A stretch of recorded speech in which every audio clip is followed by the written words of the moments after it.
Hi, my name is Rachelle Smith, entrepreneur, professional speaker, and author. Last time, I talked about the importance of setting boundaries and being assertive in terms of protecting those boundaries. And I highlighted my passion for fitness in terms of how it requires me to not only set boundaries, but maintain the boundaries that I've set around that particular aspect of my life, which I'm very passionate about. Very passionate about other aspects of my life. So, folks, whatever you're passionate about, whatever's important to you, boundaries will be required. But it will require assertiveness to speak up and stand up for yourselves at times to protect those things that are important to you.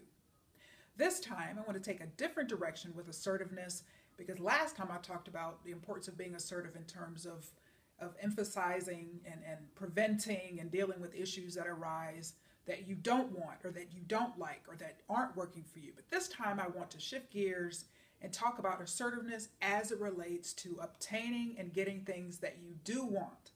And we know as human beings, it's natural for us to want things.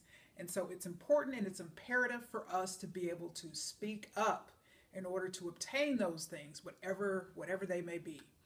But what really is at the heart of, and assertiveness is something that can be challenging for a lot of people. I know, coming out of grad school, starting in the corporate world, I had this erroneous mindset of, okay, I work hard, I'm driven, I'm focused, I'm passionate about what I do, whatever that is. And people will always notice my hard work and the results and everything else will just kind of fall in line. And I'll never forget my very first sales manager actually told me, you know what, Rachelle, and this is particularly true because in medical sales, we didn't have a formal office. Basically, we had home offices and made sales calls all day and managed our own territory. So we weren't in a situation where we clocked in or went into a building every day where we could interact with our managers and directors and all of that.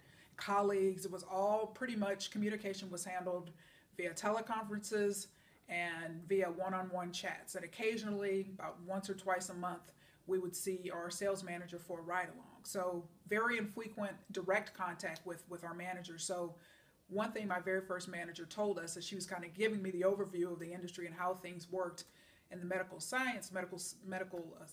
sales world is that you've got to be in a position to toot your own horn. Now, that doesn't mean, again, being conceited, being arrogant, but what she communicated to me was, Rachelle, you've got to be comfortable enough and confident enough to be able to talk about what you're achieving in your territory because I can't see you every day, okay? And so you got to be able to speak up and let me know the good things that you're doing in your territory because when it comes times for raises, when it comes times for promotion, when it comes times for annual reviews or mid-year reviews, we need to be able to document those types of things that are occurring in your particular territory. And so that's a lesson I had to learn early on is to get comfortable asserting yourself and speaking up. And I know there's many of you in the workplace and you basically have said, I'd like to get a raise, I'd like to get a transfer, I'd like to get that global assignment overseas, whatever the case may be. I'd like to get extra funding, extra budgetary funding. You've got to speak up. You've got to speak up. And I think it's important and imperative for us when we do speak up in those situations to be able to build a case, to be able to persuade others, whatever our needs or whatever our desires or wants may be. It's important that we be able to build a solidly persuasive case of why we need that. But it's not going to happen if we don't speak up. And so speaking up in the workplace is so important. There's a lot of frustration in the workplace, a lot of unhappiness, which results in low morale and low productivity, and won't get into all of that. But assertiveness is so important in the workplace. You've got to be able to humbly, but also assertively speak up and let your needs be known, but also let others know, particularly your bosses and those in positions over you, the great things that you're doing, because those are the things that truly count. But you've got to be able to be assertive and speak up for that. And assertiveness is so important in any aspect of our lives. I mean, you could want a board position with a particular nonprofit. You could want a relationship with a certain person. You could want to, arrange some type of volunteer organization, perhaps even a neighborhood committee to watch your neighborhood. Whatever the case may be, and you're going to need to solicit buy-in from others. But that's going to require you to be assertive And folks, at the heart of assertiveness and why so many people struggle with it, it comes back to this fear. It comes back to fear, big one, fear of rejection. What if they say no? What if they say no? And while this particular life happiness episode is not on rejection, I'll deal with that one in a future episode, most definitely. Rejection is so important, and it impedes people from moving forward and taking steps and taking risks and being assertive to get what they want and need in life. So don't let a fear of rejection. What if they say no? I'll feel so bad about myself, and rejection is so tough. Folks, take it from me. I have a sales background from years ago. I sold candy when I was in junior high. I have been rejected thousands of times in my life. I mean, there's just no secret. There's no denying that. I have been rejected a lot in my life because I tend to be very aggressive. I take a lot of risks. I've always been that way. I never will look at a situation and not pursue it thinking, oh my gosh, what if the answer's no, or what if whatever. If the answer's no, I will live. And it's happened to me a lot of times, and I'm still here, and I'm still loving life, and I'm still smiling. So don't let that fear of rejection keep you from pursuing whatever it is that you want in life. Second point I want to make is that there's a famous quote that says, in life, we get what we believe we deserve. And I often talk about this in relation to not settling in life.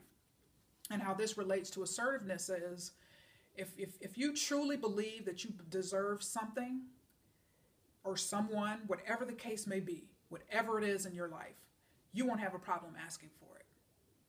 Let that sink in. If you truly deep down believe that you deserve something, you won't have a problem asking for it. But what impedes people from being assertive and asking for things and pursuing things and taking the risks that are required to be assertive and to pursue things is, I don't believe I deserve it. I don't feel good enough. I don't feel worthy. Why would this person choose me? Or there's so many other people that are more qualified than me. And so at the root of that is what? Insecurity. Insecurity will steal your dreams, will derail your life like nothing else. So I challenge you, don't let the monster of insecurity eat up your future. All right? Eat up the great things that are possible for you that will require you to be assertive in order for you to obtain those things. Because I want the best for you, but you've got to want the best for yourself, but you've got to be willing to be assertive and speak up and advocate for yourself. Parents advocate for their children. Well, my child deserves this, or this person is messing with my child or bullying my child. And a parent will step up in a heartbeat and say, da da da da da da. This isn't right, and this is what needs to happen, yada yada yada. But guess what? A lot of people have a very hard time doing that for themselves. They have a very tough time advocating for themselves. But folks, if you don't do it, who will? Who will? So don't let the fear of rejection, don't let that believing you don't deserve whatever it is in life. You deserve the best in life, but you've got to speak up. Don't expect other people to be mind readers and say, well, this person should know what I want. Or this person, I'm sending all the signals and the cues and the hints. Don't make people read minds and try to connect the dots and all of hints and all of that. Be assertive. Speak up. There's great things in store for you. There's great things in store for your life that will require you to let your wants, your needs, and your desires be known. And I assure you it can be done. But just really, I challenge you to look at your life and think about, is my lack of assertiveness keeping me from having something? Is my lack of assertiveness keeping me from having a wonderful life that I truly, truly deserve? And if the answer is yes, take steps today. Don't let another day pass. Work on that. Work on yourself. Work on your confidence. Work on your courage. Overcome that insecurity that's keeping you stuck, that's holding you back from making your dreams come true. Because folks, at the end of the day, you deserve to be happy beyond measure. All right? So thanks so much for your time, and make it a wonderful day.